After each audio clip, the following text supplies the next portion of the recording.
E agora a parte de desnutrição. Então, quando se fala em desnutrição, é importante entender que a desnutrição desencadeada pelo câncer é uma desnutrição proteico-calórica ou calórico-proteica, mas de caráter secundário, que envolvem doenças que alteram a absorção, digestão, apetite ou metabolismo dos nutrientes. Coloquei outros exemplos, como doenças que levam a distúrbios esfoliadores ou perdedores, distúrbios do trato gastrointestinal, e no caso do câncer se encaixa em doenças graves. Se você tem uma situação de infecção, você tem um aumento da necessidade energética proteica. Agora pensa relacionado a isso já com base em uma doença de caráter, pensando crônico, né? O câncer, um caráter inflamatório associado, o que piora mais ainda o quadro nutricional. Agora, se associado a isso, você ainda tiver uma infecção, então um paciente com câncer, que de repente ele evolui com uma pneumonia ou uma outra infecção em outro sítio, isso piora mais ainda, é mais difícil de você conseguir adequar a oferta energética para esse paciente. Lembrar sempre que tem que ter um suporte nutricional adequado, muitas vezes é um desafio, porque esse paciente ele tem uma hiporexia, uma anorexia associada, tá? Mas, porque enquanto você não corrige isso, então no caso, se a anorexia for desencadeada pelo próprio câncer, o intuito que melhore a ingestão alimentar é corrigir a base, no caso, a doença do câncer, mas muitas vezes do tratamento que o paciente passa, ele não consegue ter uma melhora da doença de base. Então, pelo menos evitar com que ele perca muito mais peso. Óbvio que dependendo do estágio que ele está, mesmo que você tente adequar a oferta proteica, o estado catabólico é tão intenso que mesmo assim ele tem perda de peso. Pensa numa situação em que tem uma privação, né? O indivíduo não consegue comer por 24 horas. O que acontece no corpo? Então, tem uma diminuição do uso da glicose, que é a principal fonte de energia, e resta cerca de 15% que fica no fígado na forma de glicogênio, né? Nisso, o corpo, ele tenta, na verdade, ele busca se adaptar a essa nova situação, porque ele está acostumado com uma oferta de nutrientes a todo momento e, de repente, faz 24 horas que ele não tem essa oferta. Então, uma outra forma de adaptação é diminuir a taxa de produção tanto da glicose hepática e também a oxidação de glicose no nível corporal. E aí muda a forma de obtenção da energia. A primeira fonte inicialmente é proveniente do carboidrato, né? Então tem um desvio que começa a pegar as reservas de gordura, quebrar, então é o momento da lipólise do tecido adiposo, e a reserva de gordura, nesse momento, ela começa a tornar a principal fonte de energia para esse paciente. E, concomitantemente, tem um aumento de produção de cetonas pelo fígado e também, junto de tudo isso, a oxidação de gordura. Isso são 24 horas de jejum. Já tem toda uma modificação do sistema de obtenção do metabolismo, principalmente da via aeróbica, né, para o corpo. Agora pensa 3 dias de jejum, estrago que não é. Tá? Então, principalmente naqueles pacientes que ficam em ambiente hospitalar, que às vezes acaba acostumando, ficou o primeiro dia de jejum, óbvio que eu não estou falando em pacientes com instabilidade hemodinâmica, com altos níveis de droga vasoativa, em que não é possível colocar, nem é indicado, né, associar uma terapia nutricional.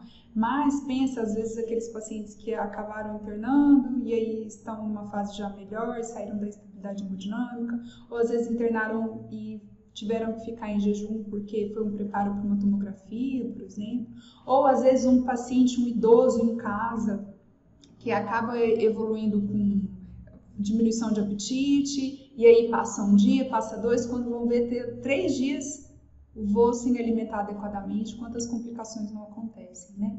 Então, após o 3º dia de jejum, tem uma redução pela metade da taxa de produção de glicose, a taxa de lipólise, que ela já tinha começado nas 24 horas de jejum, ela dobra, tá?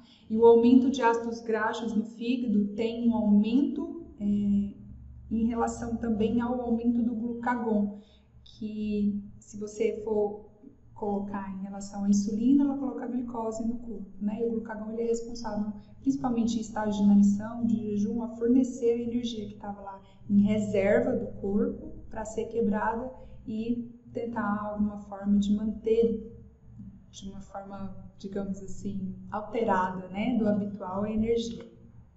7º dia de jejum, aí, olha, já tem 75 vezes é o aumento aproximado das cetonas plasmáticas no corpo. Os corpos cetônicos, eles fornecem cerca de 70% de energia necessária para o cérebro, né? Porque no momento em que tem uma privação de energia muito forte, tem que pensar que o organismo ele vai priorizar o que eles chamam de órgãos nobres, né? Que são órgãos essenciais para o funcionamento do corpo. Então, o cérebro é um deles.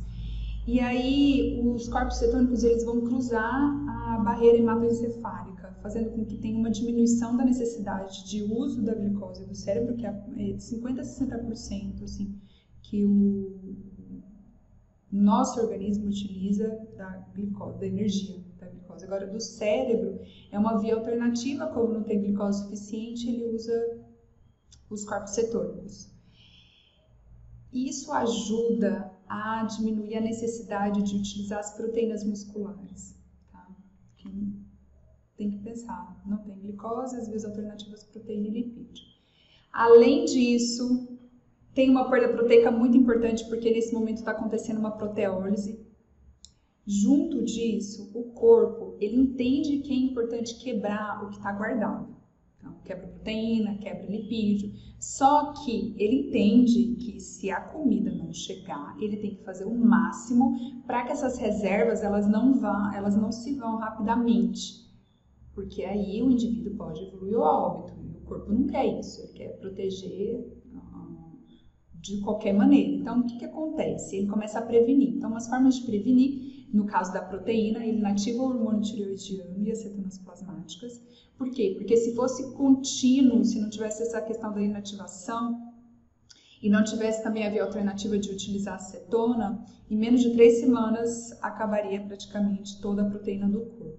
Os rins, eles tornam esse local muito importante para a produção de glicose e a glutamina liberada pelos músculos é convertida em glicose no fígado.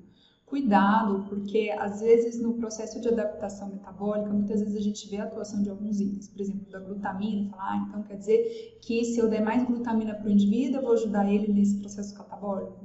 Não, é pelo contrário, tá? Teve um estudo que até antes fizeram um estudo e acreditavam que a glutamina, principalmente em pacientes internados, seria benéfico para todo mundo. E aí depois, anos, fizeram um outro que chama Redox, em que eles avaliaram que em alguns pacientes a glutamina, na verdade, ela inclusive piorava o estado do paciente, podendo até levar ao óbito com mais facilidade. Então, muito cuidado na hora de sair prescrevendo as coisas, tá? E o corpo, no sentido de proteção, ele vai diminuindo a taxa metabólica cada vez mais e no 7º dia já está reduzido em cerca de 15% do que era antes. E o que acontece em relação aos tecidos e as suas funções? Todos os tecidos do corpo, eles são afetados, tá? Principalmente os tecidos adiposo e muscular, porque está tendo a lipólise e a proteólise. No quesito da água, o volume intravascular ele é reduzido, tá? Tem uma diminuição do volume intravascular, tem uma redução do consumo de água de sódio, tem diminuição de proteínas plasmáticas, tem lesões nas paredes dos capilares das células e tem aumento de conteúdo intersticial de ferro, tá? Isso, como eu disse, é tudo uma função de adaptação, essas alterações. O que acontece na pele? A pele, ela é um grande órgão, o maior órgão do nosso corpo, e ela se regenera rapidamente. Geralmente, no período de 10 a 14 dias, tem já as células, elas têm um período de renovação, no caso da pele. No indivíduo que está desnutrido, a pele ela fica mais seca, fica fina, fica enrugada, com atrofia das camadas basais da epiderme e hiperkeratose. Quando eu estava no HC, né, na USP, ficava sempre a nutrologia com a equipe da nutrição juntas e a gente avaliava todos os outros pacientes, fora os que ficavam na enfermaria da nutrologia, né? Mas avaliava os pacientes que estavam fazendo quimioterapia, os pacientes que estavam fazendo rádio, os pacientes que estavam internados por conta de neutropenia e alguma infecção associada, enfim, pacientes em fase terminal. E era muito comum, além do paciente ele estar caquético, aquela forma bem emagrecida mesmo, ele tá com alteração cutânea, com alteração de pele, Então, era bem essa pele seca, fina, enrugada. E tem uma diminuição também, não só das proteínas, mas também do colágeno, né? Facilitando mais ainda essa percepção quando você vê o paciente de que não está legal. Outra coisa também que altera, podem ter áreas de hiperpigmentação, pode ter áreas de rachadura. Pensa, a pessoa já está com dor, né? Com dor às vezes de um quadro infeccioso, com dor às vezes até da própria neoplasia, o câncer. Como libera citocinas inflamatórias, pode desencadear quadros de dores, assim. E ainda mais com rachadura, que às vezes não é uma rachadura boba, assim, são rachaduras extensas, dependendo. Pode ter também áreas que ficam descascando, então descascamento das camadas superficiais, que deixam uma epiderme mais fina, friável, que assim machuca com facilidade. Outra coisa que pode ter também de alteração cutânea, quando tem deficiência de ácido graxo, né? Então, pensar que tem já uma desnutrição prévia, é muito fácil ter redução, e aí a pele ela fica descamada, geralmente é mais comum na planta dos pés e na palma das mãos, mas pode aparecer em outros locais. E o interessante é, à medida que você vai colocando uma adequação nutricional, a pele vai melhorando, tipo, em 1, 2 semanas, já tem todo o processo de saída da descamação e fica aquela pele nova, mais nutrida. Como eu mencionei, deficiência de ácidos graxos, dependendo do local que aparece, no pé e na mão, fica um pouco mais grosseiro, dependendo, né? Não é igual para todos os pacientes, claro.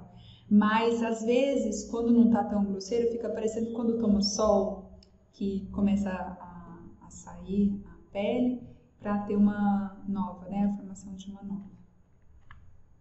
Quando se fala em coração também, tudo está se adaptando. Então, está quebrando proteína, está quebrando gordura, certo? Então, tem uma diminuição da massa cardíaca, tem diminuição do tecido cardíaco, das miofibrilas. Geralmente pode evoluir com bradicardia, então aquela frequência cardíaca menor do que 40 batimentos por minuto, e também pode apresentar uma queda da pressão arterial. Teve um estudo em que eles avaliaram uma dieta hipocalórica em indivíduos normais, assim, indivíduos que comiam normalmente, eles fizeram um tempo de restrição. O resultado foi 24% de decréscimo no peso corporal, associado a um decréscimo de 38% no débito cardíaco. É importante ver isso, até em questão de dietas, assim, para pacientes. Às vezes tem umas dietas da moda, que as pessoas acabam restringindo muita coisa. Isso afeta globalmente a saúde da pessoa. Não só o caráter de perda de peso em curto tempo, pensando que perde a massa magra também e facilita a desnutrição, mas também em quesito que está perdendo a massa magra de todos os locais do corpo, inclusive do coração. Pulmões. Tem uma diminuição do volume inspirado e do número de incursões respiratórias por minuto. Rins. Eles são até que preservados, sabe? Desde que o consumo de água ele seja adequado para evitar uma grave redução da perfusão renal e também levar a um quadro de insuficiência renal aguda. Em uma situação de desnutrição grave, pode ter uma diminuição do peso dos rins, então pensar que quando tem uma desnutrição grave vai afetar globalmente todo o organismo, todos os órgãos do paciente. Pode ter também uma diminuição na taxa de filtração glomerular, na capacidade de excretar ácidos e sódio e também de concentrar urina. E pode, como processo de tudo isso, ter uma ligeira proteinúria. Músculos. Olha, se está tendo uma proteólise, uma lipólise intensa, na questão da musculatura em si, tem uma perda de massa muscular e também uma alteração de metabolismo para se adaptar nessa situação de jejum ou de nutrientes inadequados, né? Oferta energética inadequada. Tem um decréscimo da atividade de bomba de sódio, que leva ao aumento intracelular da concentração do sódio e diminuição do potássio, que afeta o potencial elétrico dos miócitos, contribuindo para a fadiga. Então, fica já uma pessoa mais cansada. Todas essas alterações acontecem e o corpo ele se adapta momentaneamente. Olha o risco de quando você pega uma pessoa que tem uma redução da ingestão alimentar ou está desnutrido por algum outro motivo e coloca uma oferta calórica para o que ele precisa de uma hora para outra. Então a pessoa está sem comer 2, 3 semanas ou mais tempo, dependendo do que tiver associado, às vezes 3 dias, enfim. O organismo foi lá, se adaptou metabolicamente. Aí o indivíduo chega, você coloca, não, tá, o indivíduo está com câncer, acabou de fazer quimioterapia, vou calcular o valor energético total para ele. Só que você tem que lembrar que todo o organismo que se adaptou para pouca comida, se você der de uma hora para outra tudo o que ele precisa, tem risco dele evoluir a óbito, dele morrer. Por quê?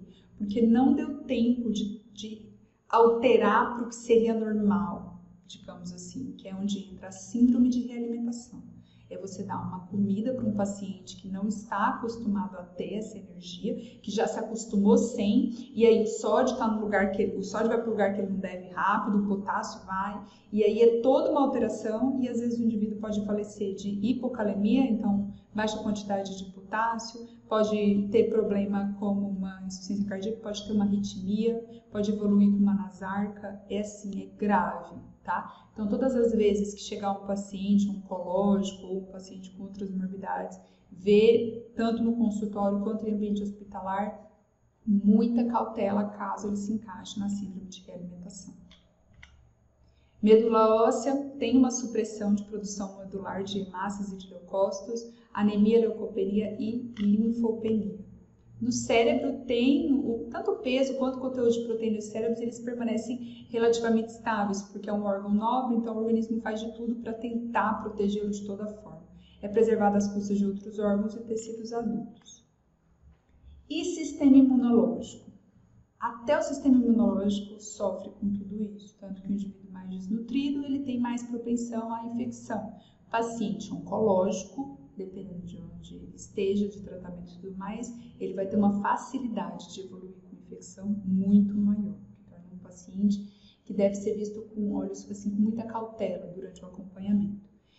Então, o sistema imunológico tem uma grave atrofia de todos os tecidos linfáticos, tá? Incluindo timo, tonsilas e também linfonodos.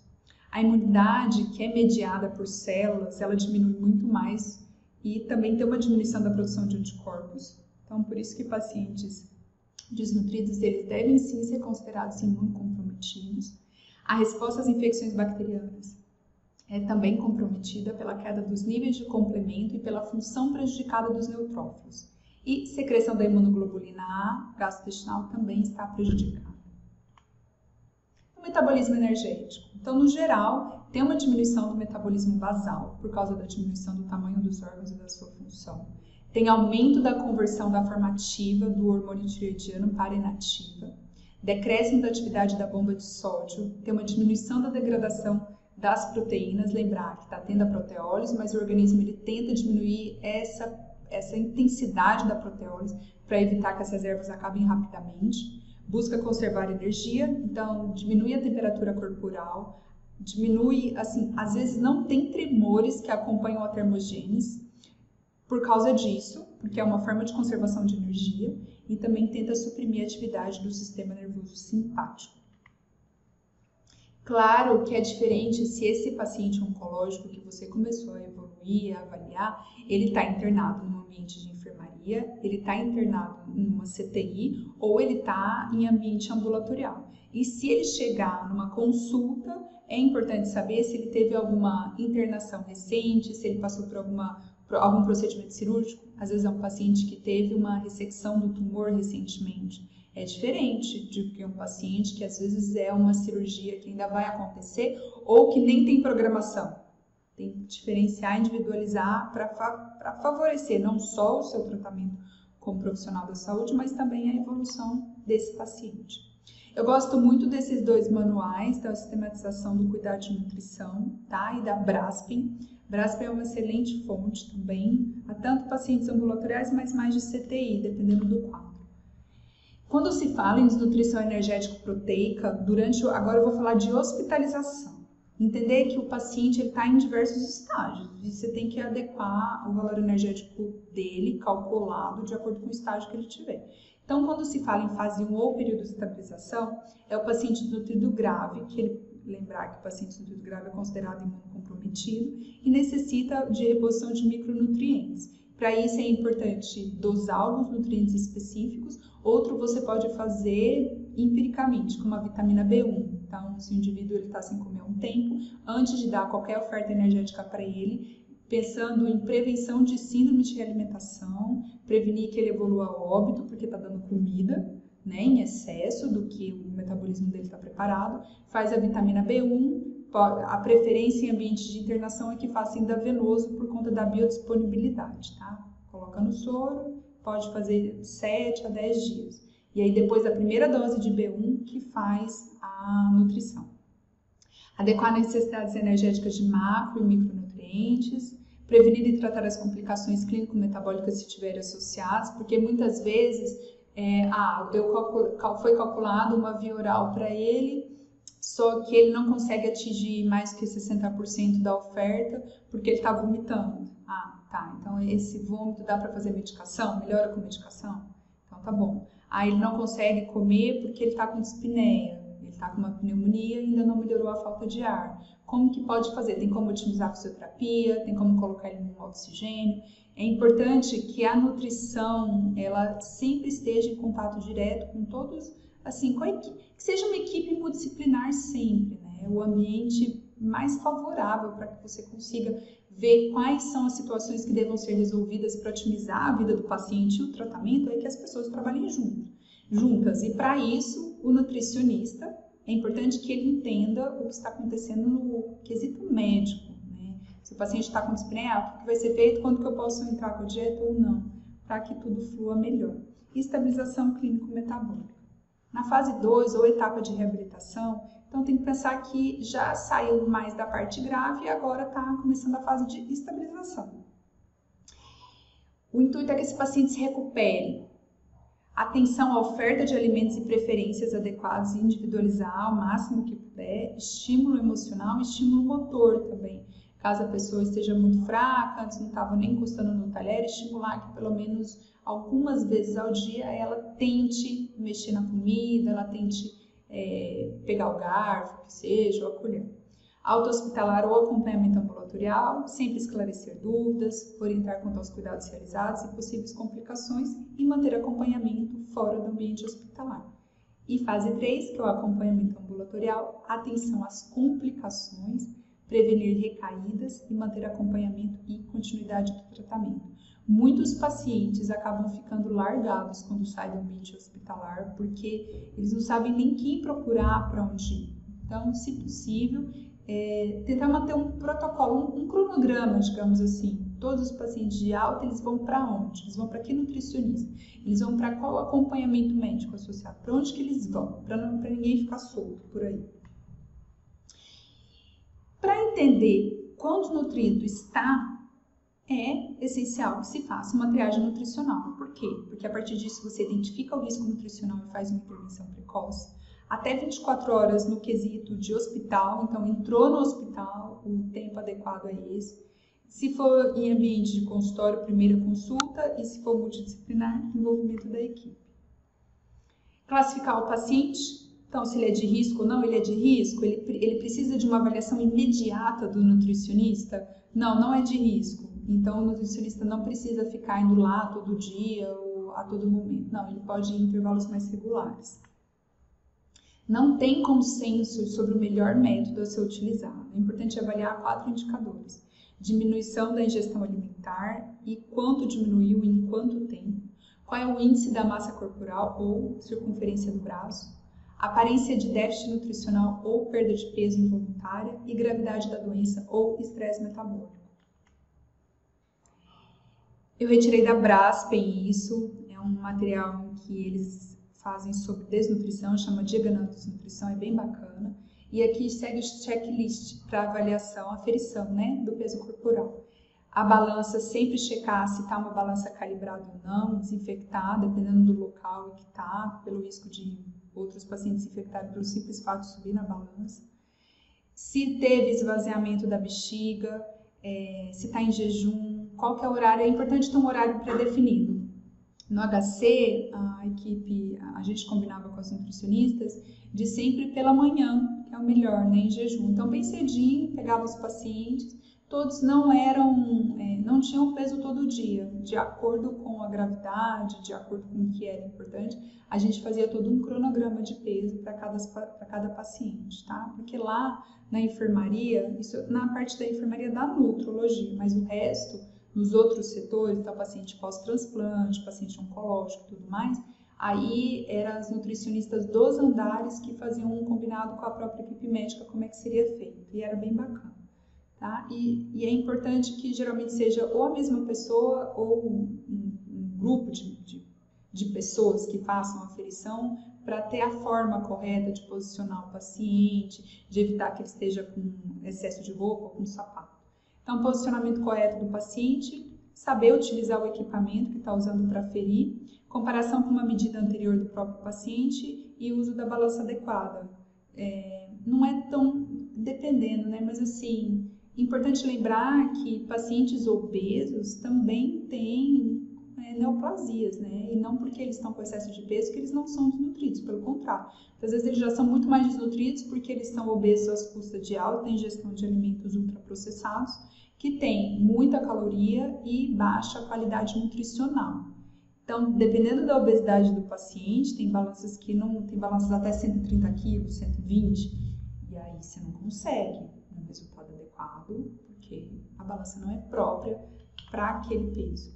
Os instrumentos de triagem que tem a mini avaliação nutricional, tem a avaliação subjetiva global, o NRS 2002, que é o que eu mais estou habituada a usar, tem o Strong Kids, não vou falar que é referente à criança, tem Malnutrition Screening Tool, que é MST, instrumento de triagem de desnutrição, e tem o MUST, tá? Que é um universal de desnutrição.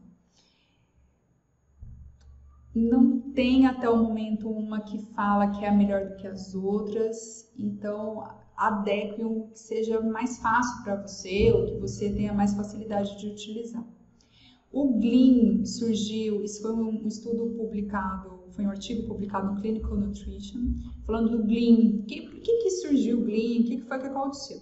Então, justamente com essa vontade de tentar padronizar uma forma que possa ser utilizada por todas as pessoas, protocolar uma forma que seja universal, né, de avaliação nutricional do paciente, então o GLEAN surgiu como um critério de diagnóstico de desnutrição. Então, quais são as causas de desnutrição? Comprometimento de ingestão ou assimilação de nutrientes, como a síndrome desabsortiva, entre aí uma doença celíaca ou uma doença de Crohn, deformativa. Mecanismos inflamatórios associados a doenças, como sepse, câncer, que entra aqui a parte de câncer que nós estamos vendo, função biológica. E a inflamação, ela contribui mais ainda para o quadro de anorexia, né, com diminuição da redução de ingestão de alimentos. E leva a um estado de composição alterada e resultados clínicos que não são os desejáveis. E por ter essa preocupação global com o estado de desnutrição e por ter uma vontade de melhorar, né, não só o diagnóstico, mas também colocar uma forma mais organizada, surgiu essa iniciativa de liderança global sobre a desnutrição, que foi convocada em janeiro de 2016, que engajou várias das sociedades da nutrição clínica com alcance global, para que eles tentassem padronizar a prática clínica do diagnóstico de desnutrição. Apesar do GLEAN ter sido muito bom e ter auxiliado com várias novas informações, no sentido de várias informações, na verdade assim, eles juntaram várias informações e colocaram uma nova. Ainda não foi padronizado, então até o momento, mesmo com a tentativa do GLEAN, não tem uma que seja protocolada para todos, assim. Não teve ainda um consenso global sobre o uso. Falando em terapia intensiva, tem esse protocolo de atenção à saúde, que chama Assistência Nutricional de Adultos em Terapia Intensiva. Aí ele fala sobre as formas do GLEAN, tá? Porque antes, naquele artigo, estava em inglês, então eu preferi pegar um que estivesse em português para facilitar. O que ele pega? Na avaliação nutricional, ele pega a parte de domínio etiológico, que é redução da ingestão antialimentar ou assimilação, se pontua ou não, de acordo com o tanto que foi essa redução. Foi maior que 50%? Tá, mas foi em uma semana ou não? Presença de doença ou componente inflamatório. É totalmente diferente uma pessoa que tem anorexia com uma pessoa que tem neoplasia, no quesito que a neoplasia tem a caquexia neoplásica. Então, tem um caráter inflamatório junto que faz piorar a nutrição do paciente. Domínio fenotípico. Teve perda ponderal? Se teve, quanto que foi? Quantos por cento? Em quanto tempo? Ah, foi menos de 6 meses, foi mais de 6 meses. Tudo isso vai pontuando. Teve perda de massa magra?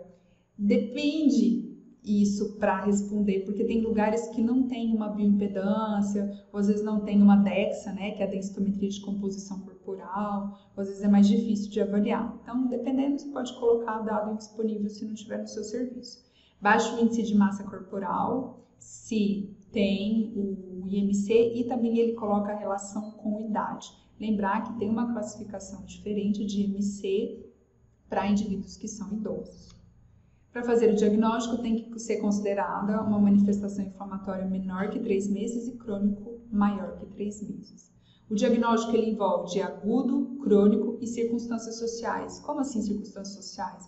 Uma desnutrição grave no contexto de circunstâncias sociais. Uma pessoa que não tem o que comer porque ela não tem dinheiro para comprar comida.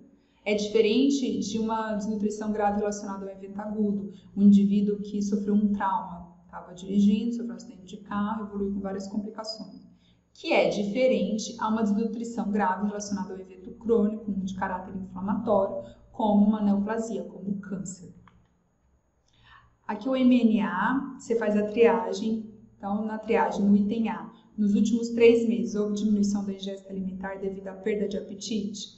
Perda de peso nos últimos 3 meses. Se teve mobilidade, se está restrito ou não. Essa restrição envolve um paciente acamado, envolve um paciente que está na cadeira de rodas, passou por algum estresse psicológico, quantas refeições faz no dia.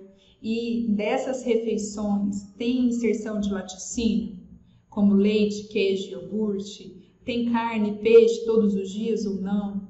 Quantas porções de fruta come no dia? Quantos copos de líquido? Tudo isso é extremamente importante. Muitas vezes o paciente ele fica consumido, ele já não quer comer, quanto mais beber líquido. E a desidratação, além dela causar vários problemas, como até insuficiência renal aguda, ela pode provocar, se o indivíduo for idoso, delírio, que é uma alteração neurológica de caráter flutuante. O que é o flutuante? Ele é momentâneo, decorrente de alguma alteração. Então, se é por desidratação importante, você reverter no quadro de desidratação, o paciente ele volta normalmente ao que ele já tinha do neurológico. Entretanto, se o paciente ele tiver muitos delírios ou ele já tiver uma demência e tudo mais, a gente fala que é como se fosse uma escada. Todas as vezes que ele tem uma alteração neurológica, por mais que seja de caráter flutuante, ou seja, você resolvendo a base do que dava problema para ele consiga voltar ao que ele era, ele nunca vai voltar a 100%, porque sempre tem um pouquinho de declínio cognitivo, ele sempre vai perder um pouco da cognição. Então é uma escadinha, sabe? Ele desceu, às vezes no delírio, ele desce 4 degraus, você normaliza a hidratação, normaliza a oferta de nutrientes, ele não volta 4, ele volta 3. E aí, se tiver muitas complicações, tem mais prejuízos ainda, tá?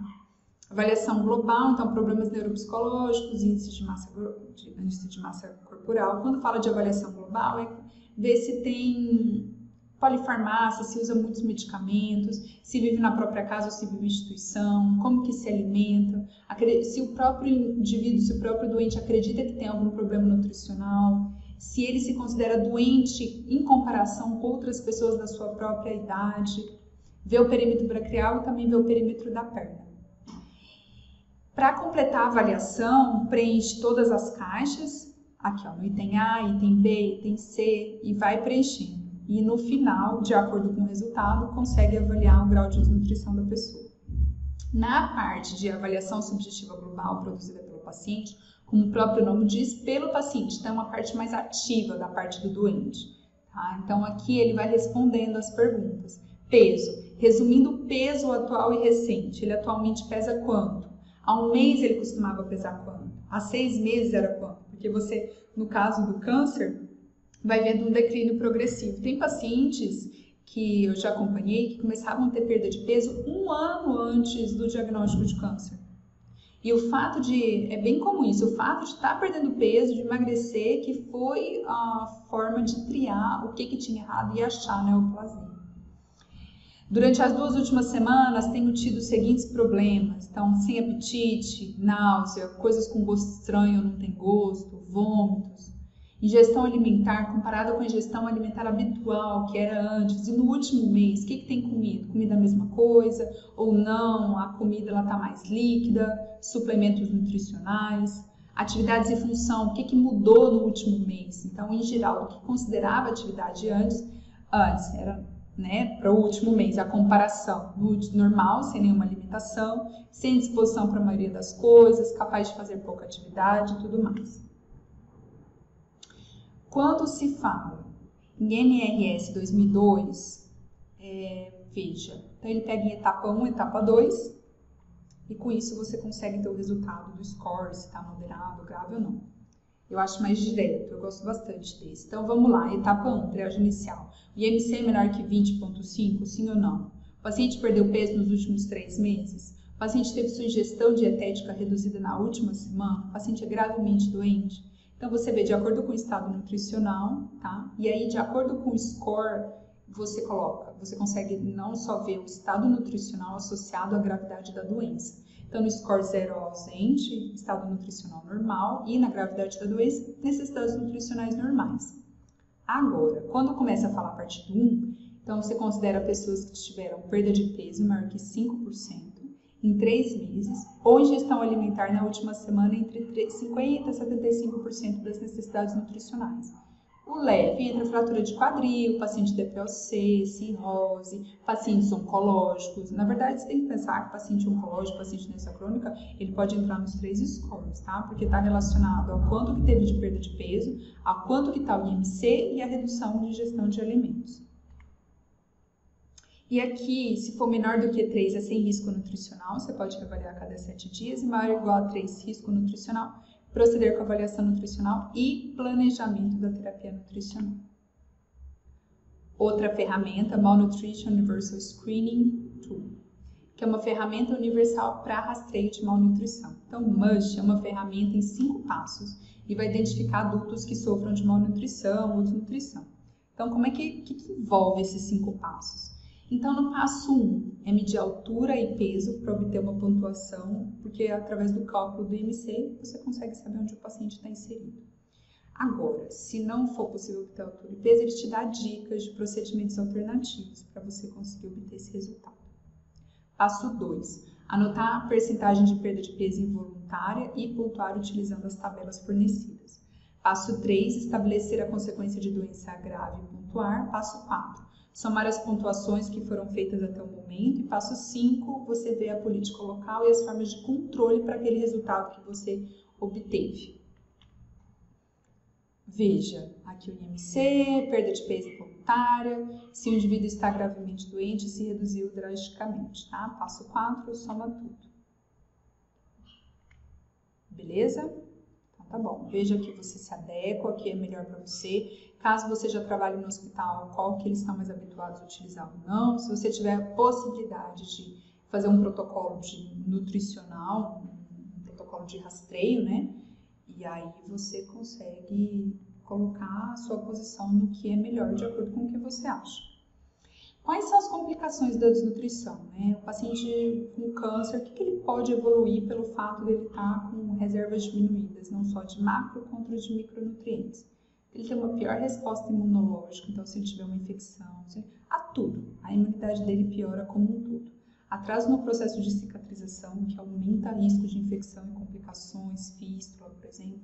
Risco elevado de complicações cirúrgicas infecciosas, aumento do risco de óbito e maior probabilidade de desenvolver lesões por pressão. E a taxa de desnutrição ela vai variar de 20% a 50% mais ou menos em adultos hospitalizados, e durante a hospitalização essa condição piora progressivamente, principalmente idosos e pacientes críticos. Super importante lembrar disso.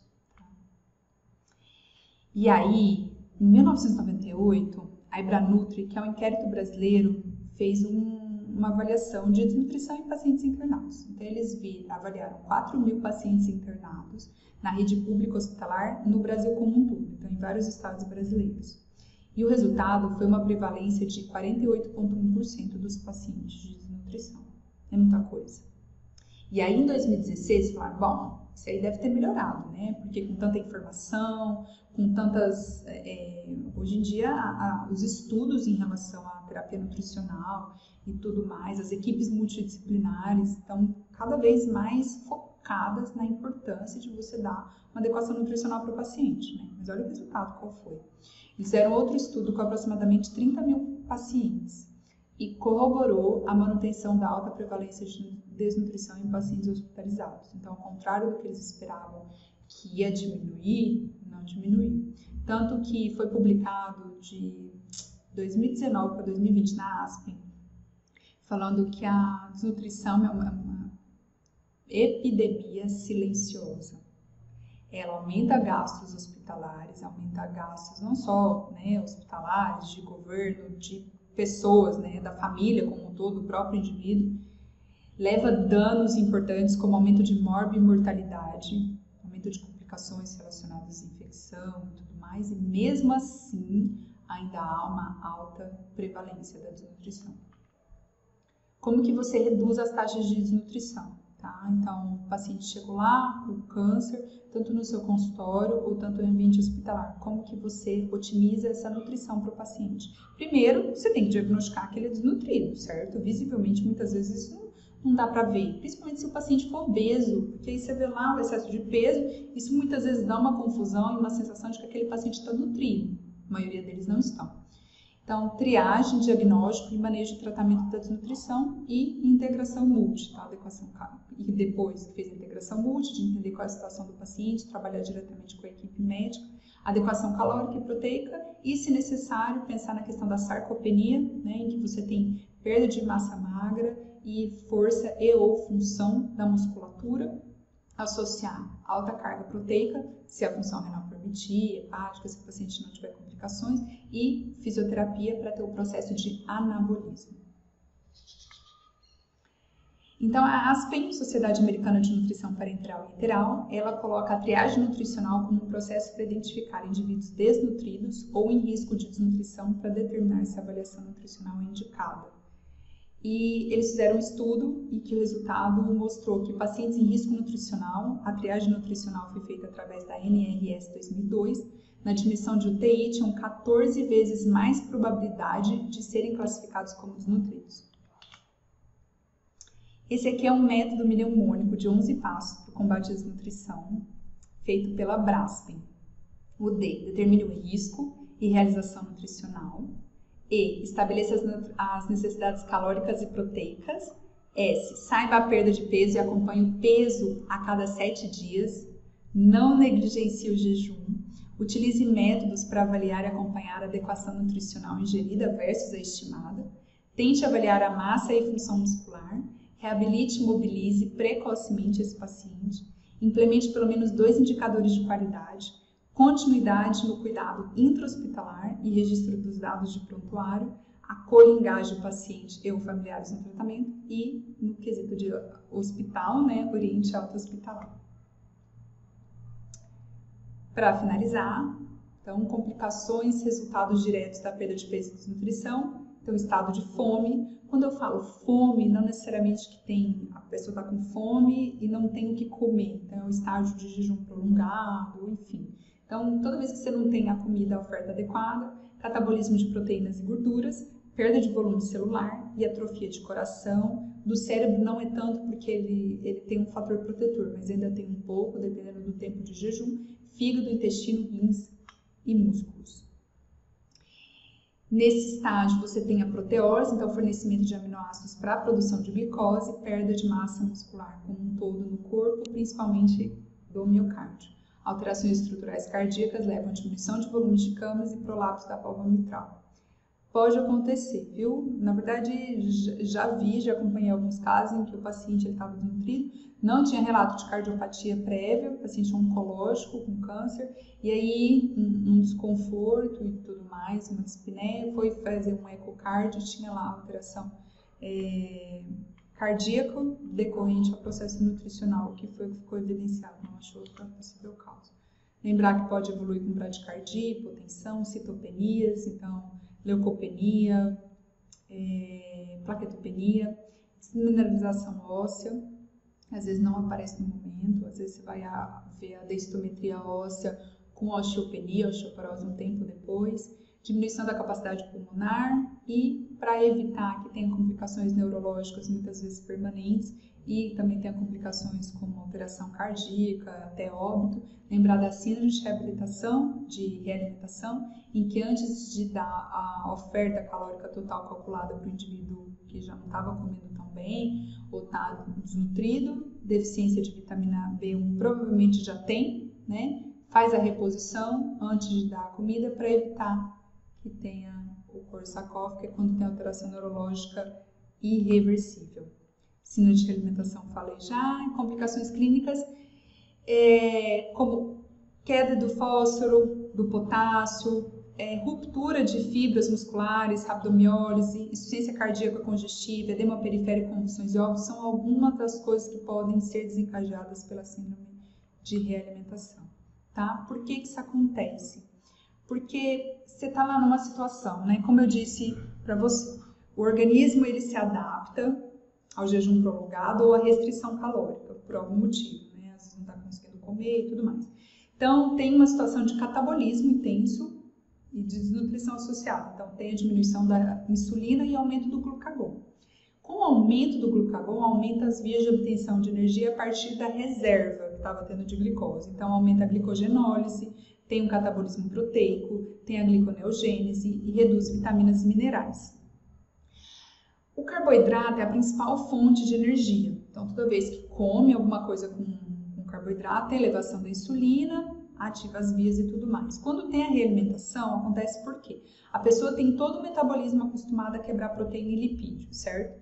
E aí, de repente, você dá a fonte principal de energia para ela, carboidrato. Se você não der a comida aos pouquinhos, o organismo ele não tem tempo de se readaptar à nova realidade. Então, aumenta a síntese proteica, tem o uso de tiamina, que já estava pouco, que é a vitamina B1, tem captação de glicose, retenção de sódio, troca intracelular de fósforo, potássio e magnésio. Isso tudo muda de uma vez. Qual que é o resultado disso? Redução do fósforo circulante, retenção de água e sal, levando a edema. Geralmente edema de membros inferiores, mas pode ser uma nasarca, tá? No corpo todo. A tiamina, que já estava baixa, que é a B1, fica mais baixa ainda. Redução de potássio e redução de magnésio, tá? E é essas situações que podem levar ao óbito. Então, a dica também, corrigir os eletrólitos antes de continuar aumentando a alimentação. Se dosar todos os dias, nos primeiros 7 dias, fósforo está baixo, corrige fósforo, potássio está baixo, corrige potássio. E à medida que vai corrigindo e os eletrólitos ficando normalizados, vai aumentando a oferta de nutrientes. Uma técnica para ajudar a lembrar do refeeding ou realimentação: reconheça os sinais e fatores de risco, exclua outras causas, forneça menos de 30% do gasto energético total, evite progressões rápidas, examine tanto o paciente quanto a prescrição. Às vezes tem coisa na prescrição que não era para estar lá. Diminua a oferta se necessário, íons, magnésio, fósforo e potássio diários nos primeiros 7 dias. Não esquecer da tiamina, 5 ou 7 dias ou mais. Em alguns serviços, eles já têm habituados até 10 dias, para não ter risco mesmo. Utilizar GLIM ou NRS 2002 aplicados. Isso é uma questão subjetiva dessa nutróloga. Ela é chefe da MTN lá do IPSENG, que é o hospital estadual, e ela gosta de utilizar isso, mas não necessariamente você precisa utilizar o GLIM ou NRS 2002. E vamos seguir para a próxima aula.